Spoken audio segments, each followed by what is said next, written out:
মতো ফুটেজখোর সারা 3 নম্বরকে রাজশাহী বিশ্ববিদ্যালয় থেকে বের করে দিতে সক্ষম। গতকাল রাজশাহী বিশ্ববিদ্যালয়ের বিভিন্ন কেন্দ্র অফিসে তালা, এমনকি বিশ্ববিদ্যালয়ের রেজিস্ট্রার দপ্তর অফিসে তালা, এগুলো বাংলাদেশের রাজশাহী বিশ্ববিদ্যালয়কে অস্থিতিশীল পরিবেশ সৃষ্টি করছে তারা।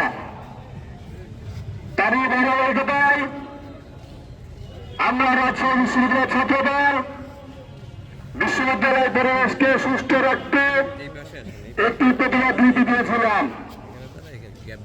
অথচ আপনারা দেখতে পাবেন রাজশাহী বিশ্ববিদ্যালয়ের সাধারণ শিক্ষিতরা সেই প্রতিবাদ নীতিকে স্বাগত জানালেন। রাকসুর প্রতিবাদ ফুটেজ নেতা আমাদের প্রতিবাদ নীতির উপরে বিরুদ্ধে কথা বলেছেন। তিনি বলেছেন রাষ্ট্র মনোনয়নপত্র বিতরণের সময় আমরা নাকি তাকে মনোনয়ন দেওয়ার চেষ্টা করেছি। সম্পূর্ণ মিথ্যা বানোয়াট কথা।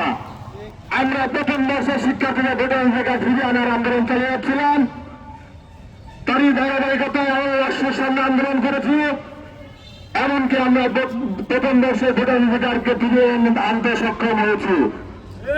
অথচ কতিপয় ছাত্র নেতা তিনি বলেছেন তাকে নাকি পুরো রাজশাহী নিয়ে অন্য রাজশাহী বিষয়ে ছাত্রদল বাধা দিতে পারেনি।